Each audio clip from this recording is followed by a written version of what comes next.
मैं भारत को भारतीयता की मान्यता के आधार पर फिर से खड़ा करना चाहता हूं, उस काम में लगा हूं। आपके स्वयं पाक घर में एक बहुत अच्छी औषधि, बहुत ही अच्छी, उसका नाम है दूधी भोपड़ा। ये जो दूधी भोपड़ा है ये अद्भुत है। इसकी भाजी आप खाते हैं रोज, बहुत अच्छा है, तरकारी खाते हैं, बहुत अच्छा है, लेकिन अगर इसका रस पिए दूधी भोपड़े का तो आपके शरीर की 15 बीमारियों को अकेला दूधी भोपड़े का रस ठीक कर देता है। सबसे खराब बीमारी जिसको हृदय घात आप सब समझते हैं, हृदय घात, हार्ट अटैक, कार्डियक अरेस्ट जिनको भी हुए या हुआ है या होने की शक्यता है, उन सब की सबसे अच्छी औषध है दूधी भोपड़ा। दूधी भोपड़े का रस। क्या करना है? दूधी भोपड़े को काटना छोटा छोटा पीस, फिर चटनी बनाना, फिर उसको कपड़े में निचोड़ के रस निकालना, नहीं तो मिक्सर में सीधे छोटे पीस काट के रस निकल सकता है। अब ये जो दूधी भोपड़े का रस है, इसमें थोड़ा कोथिंबीर का रस मिला। 1 गिलास दूधी भोपड़े के रस में आधा चम्मच कोथिंबीर का रस, फिर इसी में आधा चम्मच पुदीने का रस मिला, पुदीना, फिर इसमें आधा चम्मच आल का रस मिलाना, अदरक, थोड़ा इसमें तुलसी का रस भी मिला सकते हैं, आधा चम्मच, और ये सब मिला के जो रस तैयार हुआ इसको सुबह सुबह पीना। तो इससे क्या क्या ठीक होने वाला है? हृदय घात कितना भी खराब स्थिति का हो, 3 महीने अगर किसी ने सतत ये पी लिया, उसको जिंदगी में दोबारा हृदय घात कभी नहीं होगा। और डॉक्टर अभी कहता है आपको कि ऑपरेशन करा लो, कल करा लो, नहीं तो परसों आपको हार्ट अटैक आ जाएगा, आप डॉक्टर को नमस्ते करके घर आ जाइए और उसी दिन से दूधी भोपड़े का रस पीना शुरू कर दीजिए। 3 दिन भी अगर पी लिया तो मेरी गारंटी है कि अगले 30 साल हार्ट अटैक नहीं आएगा, कभी भी नहीं आएगा। तो हृदय घात की सभी बीमारियों में सबसे अच्छी औषध है दूधी भोपड़े का रस। कभी कभी डॉक्टर आपको यह कहता है कि आपके हृदय में ब्लॉकेज है, आर्टरीज आपकी ब्लॉक हो गई है, 90% ब्लॉक हो गई, 2 आर्टरीज, फिर बोलेगा एक तीसरी वाली 70% ब्लॉक हो गई, तो भी डॉक्टर को नमस्ते करके घर आ जाए। वो तो बोलेगा अभी ऑपरेशन करा लो, नहीं तो कभी भी मर जाओगे। तो डॉक्टर को कहना कि जीना मरना सब ईश्वर के हाथ में है, आपको नमस्ते, आपने हमको सुझाव दिया, धन्यवाद। घर आके दूधी भोपड़े का रस चालू कर दो, दोबारा उस डॉक्टर के पास जाने की गरज ही नहीं पड़ेगी। हृदय की सभी बीमारियों में सबसे अच्छी औषध है दूधी भोपड़ा। इस दूधी भोपड़े से और भी एक रोग ठीक होता है, ये संधिवात। अगर गुर्गे का दर्द है, कमर का दर्द है, कंधे का दर्द है, दूधी भोपड़े का रस पीते रहिए, 3-4 महीने में ये सब दर्द मिटा देगा। इसी दूधी भोपड़े से एक और रोग ठीक होता है, आधा सिर का दर्द, माइग्रेन। इसी दूधी भोपड़े से एक और रोग ठीक होता है, कब्जियत, कोष्ठबद्धता, मलबद्धता। इसी दूधी भोपड़े से एक और रोग ठीक होता है, और वो रोग आपके रक्त के विकार का है। रक्त में कई बार एसिडिटी बढ़ जाती है, रक्त में एसिडिटी आ जाती है, ज्यादातर एसिडिटी पेट में होती है, लेकिन कई बार रक्त में आ जाती है, और रक्त की एसिडिटी सबसे खराब होती है। इतने खतरनाक रोग आते हैं कि जिसको ठीक कोई ना कर पाए। सोराइसिस हो सकता है, इचियोसिस हो सकता है, एक्जिमा हो सकता है। इन सभी रोगों में आधारभूत औषधि है दूधी भोपड़े का रस। अगर आपको ब्लड प्रेशर बहुत ऊंचा होता है, बहुत हाई है, दूधी भोपड़े का रस लेंगे, ब्लड प्रेशर नॉर्मल कर देता है। मोटापा बहुत हो गया है, ओबेसिटी आ गई है, वजन बढ़ गया है, दूधी भोपड़े का रस पीजिए, 4 महीने में वजन कम कर देता है। नींद नहीं आती रात को, दूधी भोपड़े का रस पीजिए, बहुत अच्छी नींद आएगी। भूख नहीं लगती, दूधी भोपड़े का रस पीजिए, भूख बहुत अच्छी लगेगी। आंखों की रोशनी कम हो गई है जिनकी, उनको दूधी भोपड़े का रस पिएंगे तो रोशनी बढ़ जाएगी आंखों। 3-4 महीने, लेकिन इसको ज्यादा भी लेंगे तो कोई तकलीफ नहीं आने वाली। 4 महीने तो कम से कम ले ही लीजिए, लेकिन अगर 4 से 8 महीने भी ले लें तो कोई हरकत नहीं। बार बार नहीं मिलते, बार बार मिलेगी, घर में लगा लीजिए। दूधी भोपड़े का एक बीज आप लगाएंगे तो उस पर कम से कम 100 दूधी भोपड़े आएंगे, तो घर में लगा लीजिए। कितनी जगह में, छोटी सी जगह में हो जाती है, गमले में भी हो जाती है, कभी भी मिलेगी। जी हाँ, दूधी भोपड़े के रस से भी काम होगा, लेकिन परिजात में बहुत जल्दी होगा, इसमें थोड़ा देर होगा। 40 मिनट तक कुछ खा नहीं सकते। दूधी भोपड़े का रस लेने के बाद 40 मिनट तक कुछ खाना पीना नहीं, 40 मिनट बाद कुछ भी खा पी सकते। नहीं, बिल्कुल नहीं। मैंने बोला क्या नमक?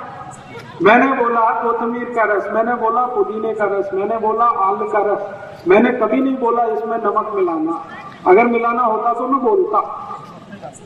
नमक मिलाया तो उसका सब ताकत खत्म हो गया। नमक नहीं मिला जी, नहीं मिला तो कोतमीर का चलेगा। कोतमीर का भी नहीं मिला तो तुलसी का रस तो कभी भी मिलेगा, उतना तो डाल ही दीजिए। आल का रस तो कभी भी मिलेगा, उतना तो डाल लीजिए, चलेगा। पत्ते डाल दीजिए, मिक्सर में जब पीस रहे हैं तो पत्ते सीधे ही डाल दीजिए तो भी चलेगा।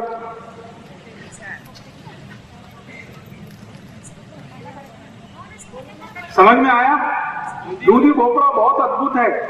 मेरी आपको सबको एक छोटी सी सूचना है कि हृदय रोग का कोई भी मरीज, कोई भी पेशेंट डॉक्टर के पास गया और डॉक्टर ने बोला कि ऑपरेशन कराओ, कभी मत कराओ, क्योंकि मैं आपको बताता हूं कि ऑपरेशन कराओ या मत कराओ, स्थिति आपकी वही रहने वाली है।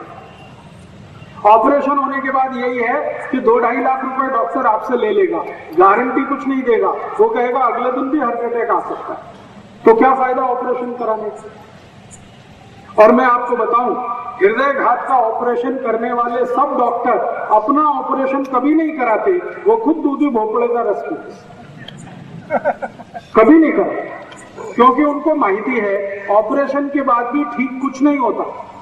ऐसे मेरे पास बहुत पेशेंट हैं जिन्होंने ऑपरेशन कराया, एंजियोप्लास्टी कराया, बाईपास सर्जरी कराया, फिर से हार्ट अटैक आया और दोबारा पैसा नहीं था इसलिए ऑपरेशन नहीं करा पाए और दूधी भोपड़ा लेना शुरू किया और वो ठीक है। इसलिए ऑपरेशन कराने की बिल्कुल कोशिश मत करिए। क्या होता है वो मैं समझाता हूं।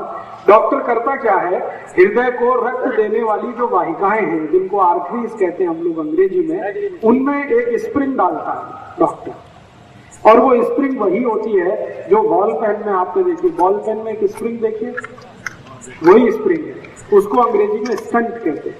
ये स्टंट 3 रुपए का बनता है और डॉक्टर जब आपको हृदय घात के ऑपरेशन में इसको डाल देता है तो 3 लाख रुपए ले लेता है। 3 रुपए की चीज है और आपसे 2.5-3 लाख ले लेगा और बोलेगा गारंटी कुछ नहीं, कल फिर अटैक आ सकता, तो फायदा क्या उसको डलवाने का। इसलिए कभी भी हृदय घात का ऑपरेशन कराने की कोशिश मत करिए। दूधी भोपड़े के रस से आपको कोई भी स्थिति ठीक हो जाएगी।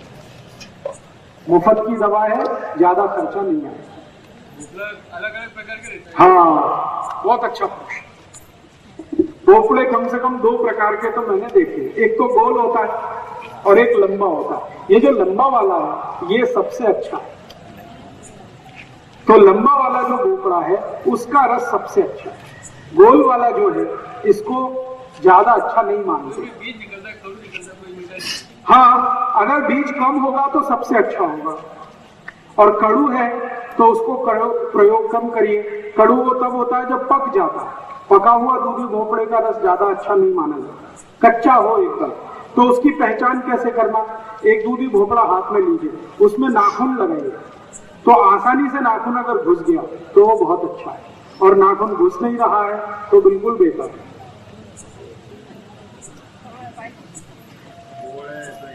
ठीक है, आगे चले, चलिए जी।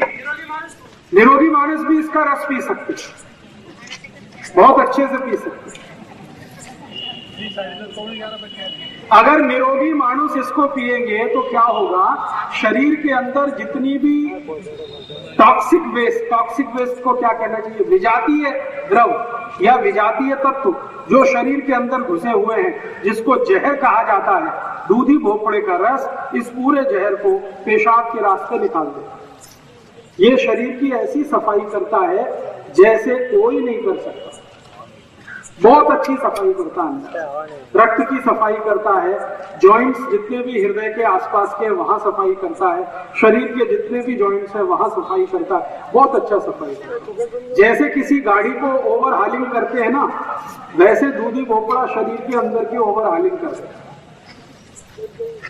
भाई इसको जरा बंद कर। हाँ, पानी डाल के पीता नहीं है क्या उसको? पानी डाल के ना पिए तो अच्छा है, और अगर कोई मजबूरी है तो थोड़ा पानी डाल दीजिए, ज्यादा मत डालिए। इतना मत पानी डाल दीजिए कि भोपड़ा ना रहे, पानी ही रह जाए। सारे गिराया था मैंने, थोड़ा सा डाला तो चला गया। थोड़ा सा मामूली मामूली उतना।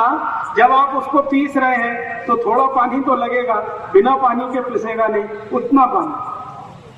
तो एक बार लेने बाद में और बार बार लेते बार बार माने हर महीने में 30 दिन होते हैं, 30 दिन रोज सुबह 1 गिलास पी सकते हैं। अगर आप स्वस्थ हैं तो 200 मिलीलीटर का गिलास इतना काफी है, और बीमारी वालों को 300 मिलीलीटर। साल भर लेना। साल भर ले सकते हैं, कोई हरकत नहीं, कोई तकलीफ नहीं।